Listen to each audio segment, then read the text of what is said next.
बौखलाई हुई है। उसका कारण है राजस्थान में कांग्रेस की सरकार ने महंगाई राहत शिविर लगाए, जहाँ चीफ मिनिस्टर गए वहाँ हजारों की तादाद में लोग इकट्ठा हुए। कांग्रेस का कोई भी नेता, एमएलए, एक्स मिनिस्टर कहीं भी जाता है तो वहाँ भीड़ इकट्ठी हो रही है। लोगों की जबान पर कांग्रेस की योजनाएं हैं। जब रोडवेज की बस में नौजवान बैठता है तो उसकी आंख में चमक होती है, क्योंकि वो फ्री में एग्जाम देने के लिए वहाँ पहुँच जाता है। अब उसकी जेब में पैसे नहीं होंगे तो भी वो एग्जाम देने के लिए एग्जाम सेंटर पर पहुँच जाएगा और वापस जाएगा रोडवेज की बस में बैठकर तो फ्री में गांव में पहुंचेगा। महिलाएं जब रोडवेज की बस में बैठती हैं तो आंख में चमक होती है। 50% किराया उसका कम है, आधा किराया लेते हैं। बच्चियों के लिए, महिलाओं के लिए सैनिटरी पैड फ्री हो गए पूरे राजस्थान में। अब कोई गरीब महिला को, बच्ची को घबराने की जरूरत नहीं, क्योंकि कांग्रेस परिवार की सदस्य हैं हर राजस्थान का व्यक्ति। अब बात करते हो 10 लाख रुपये तक का दुर्घटना बीमा फ्री है। यदि किसी की भगवान ना करे डेथ हो, एक्सीडेंट में डेथ हो जाए तो दुर्घटना बीमा 10 लाख रुपये कर दिया। पहले 5 लाख दे रहे थे हम, वो 10 लाख कर दिया। पहला राज्य है राजस्थान।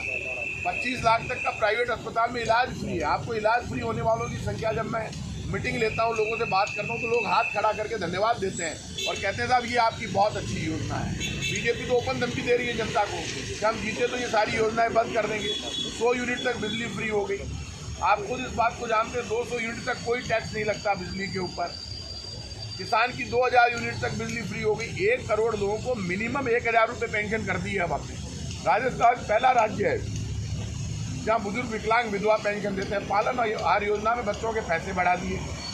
आप कोई एक स्कीम हमारी ऐसी है कि बीजेपी के पास उसका कोई जवाब नहीं। ये बीजेपी झूठ बोलती है, झूठ बोलने में मास्टर। मुझे तो दुख है, इनके केंद्रीय नेता यहाँ पर आते हैं जिस तरह की डायलॉगबाजी करते हैं, उसमें उनको ये बताना चाहिए 9 वर्षों से केंद्र में भारतीय जनता पार्टी की सरकार है। पेट्रोल, डीजल और गैस सिलेंडर की महंगाई के लिए वो जिम्मेदार है।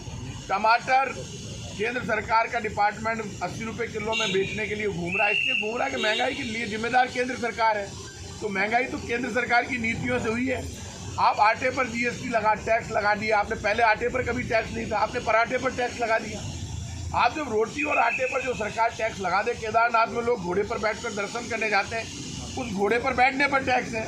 आप पता कर लेना मैं झूठ बोल रहा हूँ।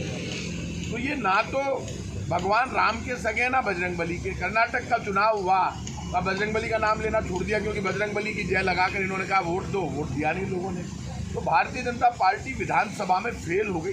राजस्थान की विधानसभा में बीजेपी टेबल नहीं कर पा रही। जो आरोप भारतीय जनता पार्टी ने विधानसभा के बाहर लगाए पिछले 6 महीने में, वो सब आरोप अब उनको विधानसभा में लगाने चाहिए कांग्रेस की सरकार पर। और यदि उनके पास कोई तथ्य है तो वो तथ्य पेश करने चाहिए विधानसभा में। वो तथ्य पेश करते नहीं हैं। वो जबानी जमा खर्च करके बातें बड़ी बड़ी करते हैं। अब वो ना महंगाई पर बोलते हैं, ना बेरोजगारी पर, ना भ्रष्टाचार पर। मान लो उनके पास कोई भ्रष्टाचार के तथ्य हैं, उनको टेबल करना चाहिए विधानसभा में। 2 मिनट में फैसला हो जाएगा, सरकार डॉक पे आ जाएगी। सरकार लड़ने के लिए, भिड़ने के लिए, जवाब देने के लिए तैयार है। हम कोई डर तोड़ना रहे बीजेपी के लोगों को। तो बीजेपी डायलॉगबाजी नहीं करे। झूठ के जनरेटर हैं बीजेपी के नेता। मैं उनसे कहूँगा डायलॉगबाजी बंद कीजिए भाई साहब, कुछ तथ्यों के साथ आरोप लगाइए। बिना तथ्यों के आप आरोप लगाते हैं, ये आपके चुनावी आरोप है। चुनाव के वक्त में भी महंगाई राहत शिविर में 7 करोड़ लोगों से ज़्यादा लोग पहुँच गए। क्या बात करते हो, कार्ड लेकर चले गए लोग। इसलिए अभी जब चुनाव होंगे तो बीजेपी का सफाया हो जाएगा, कोई नाम लेवा नहीं बचेगा। आजकल लोग ढूंढ रहे हैं बीजेपी के 25 एमपीओं को। कहाँ है उनका आदर्श गांव? आदर्श गांव की बात की थी प्रधानमंत्री ने, एक भी आदर्श गांव नहीं मिल रहा। इन्होंने कोई आदर्श गांव बनाया ही नहीं। आज कहते हैं फिर भूल जाते हैं। अभी 2000 का नोट बंद कर दिया। क्यों कर दिया भाई साहब? पहले तो आपने 500 और 1000 का नोट बंद क्यों किया नोटबंदी के दौरान? फिर आपने 2000 का चालू किया, अब 2000 का बंद कर रहे हैं। तो आप 500 और 1000 का बंद क्यों किया? अब 2000 का जब चालू किया था आपने, तब 50,000 करोड़ रुपए खर्च हुए थे केंद्र की सरकार के नोटबंदी में। लोग बर्बाद हो गए, लोगों की शादियां टूट गई। उस दौरान शादियां बहुत थी। अब आपने 2000 का बंद। मुद्दों से ध्यान हटाने के लिए जो राजनीति बीजेपी कर रही है वो चलने वाली नहीं है। ये भारतीय जनता पार्टी को खुद के ऊपर बहुत खुश होते हैं बीजेपी। यूपी का अपराध राजस्थान से 100 गुना से भी ज़्यादा है आंकड़े यूपी में। आम आदमी सुरक्षित नहीं है यूपी में। कानून हम ला रहे हैं दोषियों को सजा देने के लिए, चाहे वो पेपर लीक के मामले में उम्र कैद का लाएं, चाहे बाकी कानून लाएं, कानूनी व्यवस्था को लेकर आएँ। तो उसमें बीजेपी तय करेगी क्या? और भारतीय जनता पार्टी जब शासन में थी तब तो उन्होंने पेपर लीक के मुद्दे पर कोई कार्रवाई नहीं की, लोगों को गिरफ्तार ही नहीं किया। सारे काम हमने किए।